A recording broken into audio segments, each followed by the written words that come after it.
Ngayong 2025 sa Season 2 ng Aksyon Laban sa Kahirapan ng National Anti-Poverty Commission. Makakasama po natin tuwing Martes at Huwebes sa Rise and Shine Pilipinas ang iba't ibang kinatawan ng mga ahensya at lokal na pamahalaan. Ito yung upang pag-usapan po ang mga interventions ng gobyerno sa pagpuksa sa kahirapan.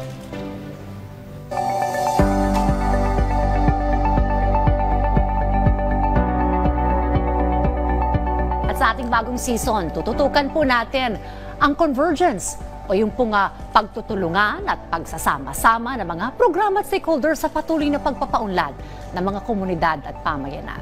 Makakakwentuhan po natin ngayong araw dito sa ating programa si Assistant Secretary James Layog, Assistant Secretary for the Implementation of EO 70 Series of 2018 and National Task Force for West Philippine Sea ng Department of Agriculture upang talakayin po kung paano nagko-converge ang mga ahensya at partners ng pamahalaan sa pagpapaunlad po ng mga barangay at kanayunan at pagsusulong ng kapayapaan tungo sa kaunlaran. Magandang araw po sa inyo, Asek Layog. Magandang araw din po.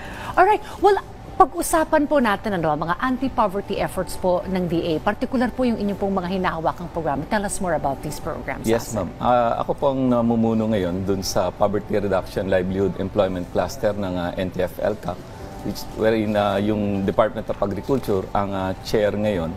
And ang ating mga interventions para sa kahirapan ay upang tulungan makaahon sa kahirapan yung mga tinatawag nating geographically isolated and disadvantaged areas sa ating bansa. Na yung mga apektado ng kaguluhan, no? Yung conflict-affected areas.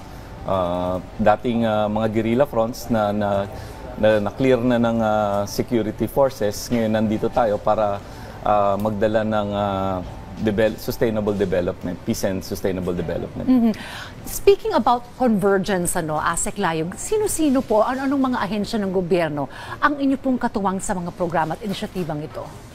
Within the Department ng Agriculture, nagsasama-sama tayo, nagko-converge yung iba't ibang ahensya, no, iba't ibang bureaus. And then from the department, tayo nakikipag-partner din and nagko-collaborate, nagko-converge ng program with other agencies tulad ng TESDA, DTI, DOST, DOLE, DSWD. Yan, nagtutulong-tulong tayo sa mga target barangays. Pagdating naman po sa pag-provide ng source of livelihood sa ating po mga kababayan, especially dun po sa nabanggit po ninyo mga dating guerrilla fronts na clear na, and ano po yung mga livelihood programs na pinoprovide po natin sa kanila? Iba-ibang programang intervention ang ginagawa natin, pero for DA, yung mga programang intervention para magkaroon ng mataas na produksyon ng agrikultura, nandyan yung rice, yung corn, meron din tayong livestock, meron din yung aquaculture. So yan yung mga ini-introduce natin.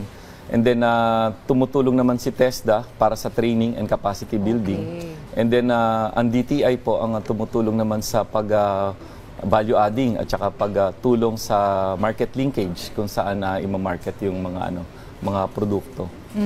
So, nandyan yung training and also source of livelihoods para sa kanila. Nakakatuwa, nakatulong po ninyo iba't ibang mga ahensya ng gobyerno. At saka mahalaga yung mapataas yung kanilang yield and production because it follows sa tataas ang kanilang kita. Now, meron po kayong konseptong peace farms. So yes, tell us more about that po, Asek. Yung peace farm konsepto ng communal farming na we're trying to introduce dun sa itong mga conflict-affected areas nga.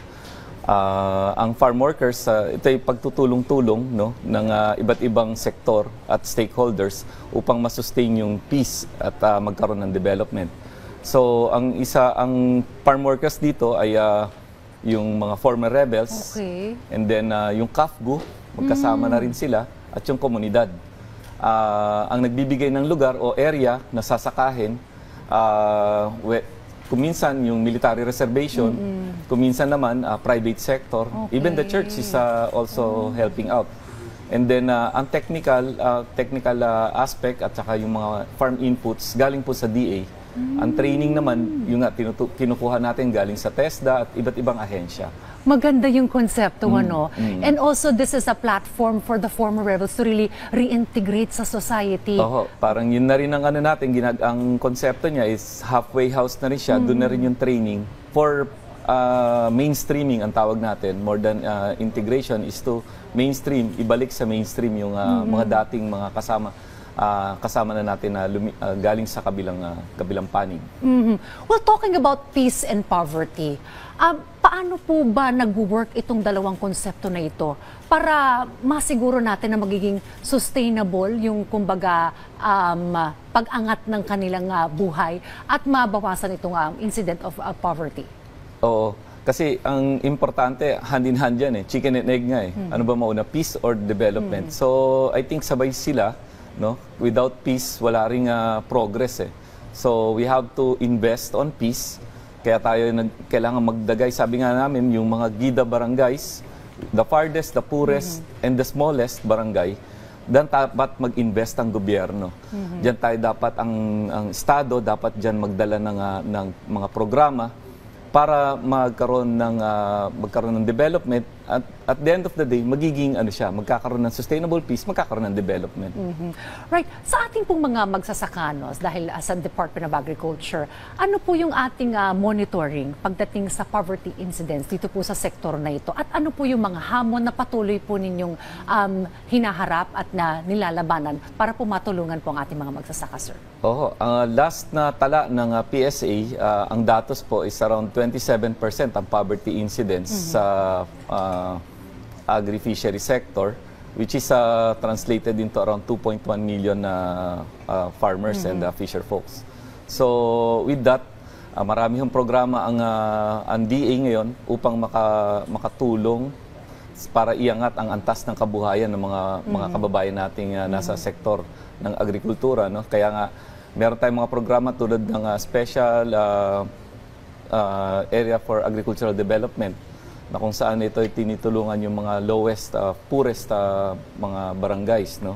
Andyan din ho yung 4K program para sa ating mga katutubong kababayan and tuloy-tuloy na intervention upang maipaangat ang ating produksyon.